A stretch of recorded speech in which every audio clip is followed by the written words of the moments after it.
Desde la esquina roja del Padre Luis Barrios, reflexiones para una praxis de amor, el sacramento más importante.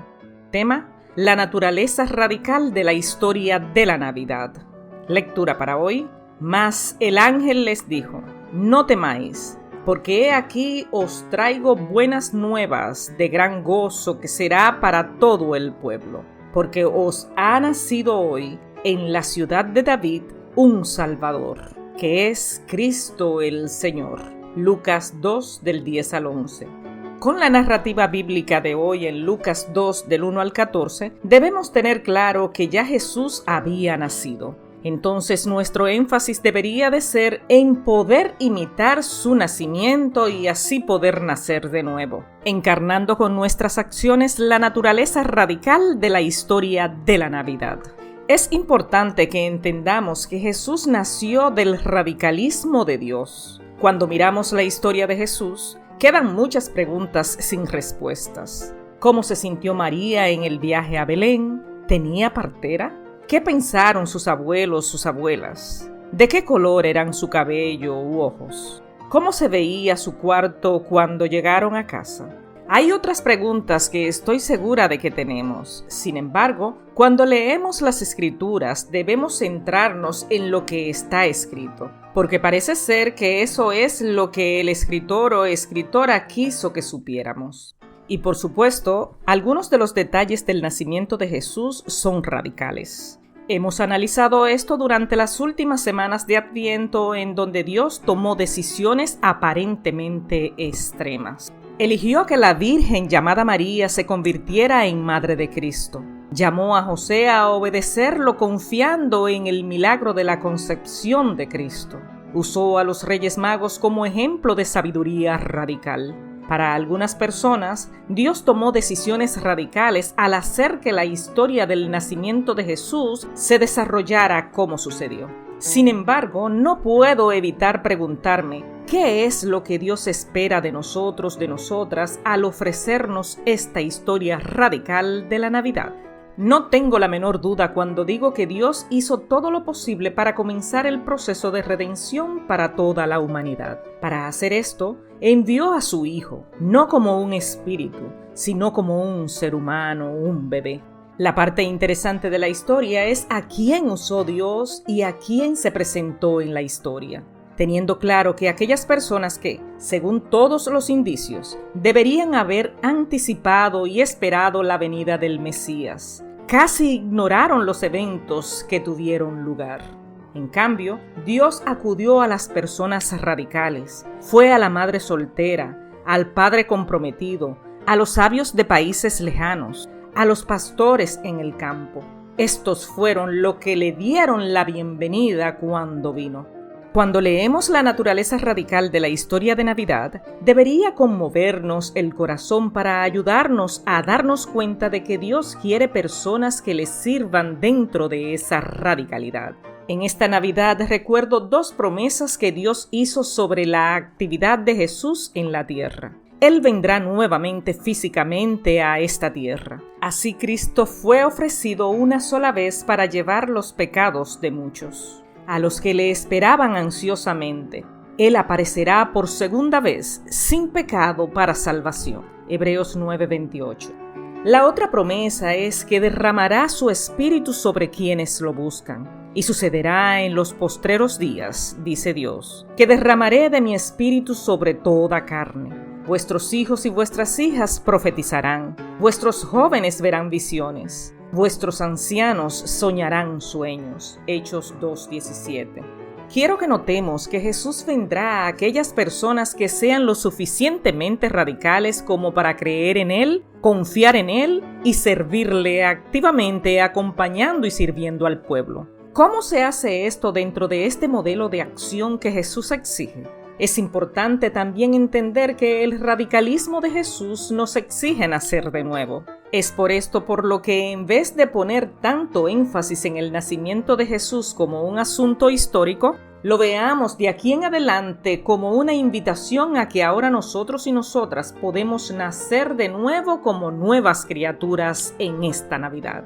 Estamos llamadas y llamados a vivir desde el servicio, trabajando mucho para tratar de dejar un mundo mejor que el que nos encontramos al nacer, poniendo a su disposición nuestro tiempo, nuestros talentos y nuestro esfuerzo, pero con la confianza puesta en Dios. Estamos llamadas y llamados a empezar a vivir, si no lo hemos hecho ya, como niños y niñas que todo lo esperan de ese Dios que tanto nos quiere y todo lo puede. Ese Dios que es, sobre todo, Padre y Madre y quien nos sigue diciendo, en verdad te digo, el que no nazca de nuevo no puede ver el reino de Dios. Nicodemo le pregunta, ¿cómo puede nacer un hombre siendo viejo? ¿Acaso puede por segunda vez entrar en el vientre de su madre y nacer? Jesús le contestó, en verdad te digo, el que no nazca del agua y del Espíritu no puede entrar en el reino de Dios. Lo que nace de la carne es carne, lo que nace del Espíritu es Espíritu. Juan 3, del 3 al 6. Como tiempos atrás hiciera Jesús con los discípulos de Emaús, esta Navidad Él saldrá de nuevo a nuestro encuentro. No nos dejemos enredar por los espejismos del mundo. No nos dejemos liar por tantos quehaceres que, sin ser malos, lo cierto es que nos desvían de lo que debería ser lo esencial en nuestra vida. No dejemos pasar la oportunidad de poner nuestra vida en orden y dar a Dios, de una vez y por todas, nuestro sí incondicional. Y no nos olvidemos del amor solidario desde el cual nacerá de las cenizas de la paz con justicia. Y de ese amor solidario radical tenemos que entender que tenemos una responsabilidad para manifestar nuestro amor solidario radical para con otras personas. De aquí el que podamos detener el genocidio que está ocurriendo en Gaza. No podemos seguir siendo solo espectadores que fuimos llamados y llamadas como personas cristianas a traer la paz con justicia. De esa paz con justicia radical, Gaza renacerá de nuevo esta Navidad. No podemos guardar silencio y no podemos darnos por vencidos y vencidas mientras el gobierno de los Estados Unidos financia un genocidio. Mientras las fuerzas israelíes masacran a innumerables palestinas, Estados Unidos y varios países de todo el mundo respaldan plenamente las acciones de Israel con dinero y armas. El bombardeo israelí a Gaza ha entrado a su tercer mes. En el momento de preparar esta reflexión, el número de muertos en Gaza por las represalias israelíes por el imperdonable ataque sorpresa de Hamas el 7 de octubre ha superado a las 19,000 personas, un gran porcentaje de las cuales son niños y niñas. Se cree que otras 50,000 personas resultaron heridas de los combates. Este genocidio contra el pueblo palestino no comienza el 7 de octubre del 2023. Comenzó en el 1948, cuando el pueblo palestino fue expulsado por las fuerzas sionistas y haciendo el cumplimiento de un sueño sionista de limpiar étnicamente a Palestina para que la tierra pudiera transformarse en un estado de mayoría judía. Se dice que este genocidio por parte de Israel es el resultado de la conmoción duradera de la masacre del 7 de octubre, combinada con un gobierno de extrema derecha que incluye elementos extremistas. Sin embargo, esto ignora otro elemento importantísimo, la doctrina Dahiyya, con un enfoque del imperialismo israelí. Esta doctrina es una estrategia militar de guerra asimétrica, esbozada por el ex jefe de Estado Mayor de las Fuerzas de Defensa de Israel, Gadi Eisenkot, que abarca la destrucción de la infraestructura civil de regímenes considerados hostiles como una medida calculada para presionar a los combatientes y respalda el empleo de fuerza desproporcionada para lograr ese fin. Es por esto que, desde el 7 de octubre, el primer ministro israelí, Benjamin Netanyahu, ha dejado claro que Israel tiene la intención de matar a tantos palestinas como sea posible para presionar a otros y otras a abandonar la franja de Gaza y trasladarse al Sinaí en Egipto. Netanyahu ha sido inflexible al negarse a ordenar un alto al fuego para permitir la entrada de ayuda para detener el horrible genocidio que se está llevando a cabo en Gaza. De aquí la penosa realidad de cómo Estados Unidos volvió a bloquear otra resolución de alto al fuego del Consejo de Seguridad de las Naciones Unidas. Fue la segunda vez en las últimas semanas que un intento de poner fin a las masivas víctimas civiles y proporcionar una vía para la ayuda humanitaria fue detenido por una votación estadounidense. La resolución fue llevada inmediatamente a la Asamblea General de las Naciones Unidas, donde fue aprobada por abrumadora mayoría de 153-10 y la abstención de 23 naciones. Lamentablemente, las resoluciones de la Asamblea General no tienen fuerza de ley, pero como explican las normas de las Naciones Unidas, si bien las decisiones de la Asamblea General no tienen fuerza jurídicamente vinculante para los gobiernos, llevan el peso de la opinión mundial y la autoridad moral de los gobiernos. Lo que se sigue ocultando en este genocidio es que detrás de la propuesta de Israel de sacar al pueblo palestino de sus territorios está la realidad del robo de reservas de gas en alta mar. Investigaciones han determinado que esta reserva podría contener hasta 1 trillón de pies cúbicos de gas natural. Estados Unidos e Israel quieren esta reserva.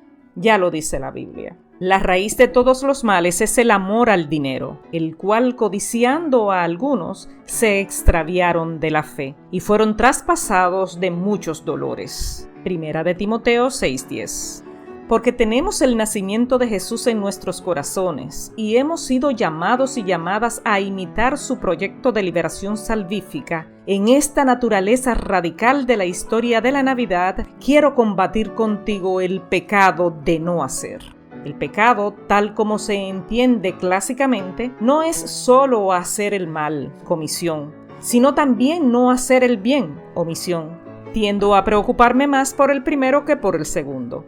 En una cultura que todavía navega bajo la apariencia de una moralidad teísta, tendemos a juzgarnos a nosotros mismos, a nosotras mismas, por lo que hacemos en lugar de por lo que dejamos de hacer. Pero las guerras no se ganan solo con la defensa. ¿Cuántas veces en la parábola del hombre rico de Lucas 16 del 19 al 31, este rico pasó rápidamente junto a Lázaro que yacía en su puerta? Las suficientes veces no solo para aprender el nombre de Lázaro, sino también para recordarlo. Aquí radica el verdadero pecado de este hombre, la razón por la que terminó en el inframundo donde estaba atormentado. ¿Cuál fue el pecado de este hombre rico? Él no había ordenado que sacaran a Lázaro de su puerta. No le dio una patada al pasar. No fue deliberadamente cruel con él. El pecado de este hombre fue que nunca se dio cuenta de Lázaro, que lo aceptó como parte del paisaje y simplemente pensó que era perfectamente natural e inevitable que Lázaro fuera miserable mientras él vivía una vida de lujo.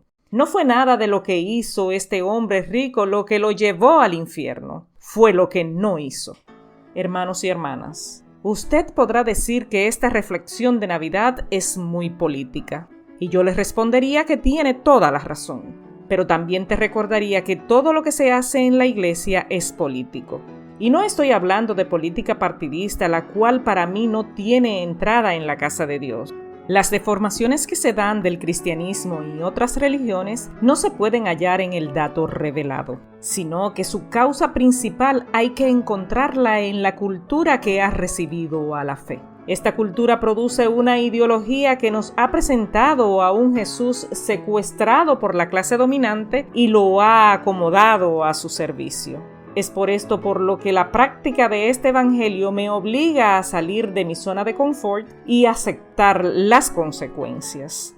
Como ya dijimos, se puede pecar no solo por comisión, sino también por omisión. Al que sabe hacer lo bueno y no lo hace, le es pecado. Santiago 4:17. Si no salgo a practicar esta fe de acción, entonces entro en lo que se llama una teología del camaleón. Te recuerdo también que en diferentes partes del mundo, en general, y en Puerto Rico en particular, existen muchas realidades a las cuales no podemos seguir pecando por omisión. La naturaleza radical de la historia de la Navidad es que Jesús volvió a nacer. Tú y yo seguimos naciendo de nuevo, y que del genocidio Gaza nacerá, resucitará de nuevo. Nuestro Salvador Jesús, un palestino judío, nos invita a que dentro del contexto de la paz con justicia, en donde quiera que estemos, podamos combatir el pecado de no hacer, rescatando la naturaleza radical de la historia de la Navidad. Bendiciones, estas son reflexiones del Padre Luis en el amor solidario, el sacramento más importante. Amén y H.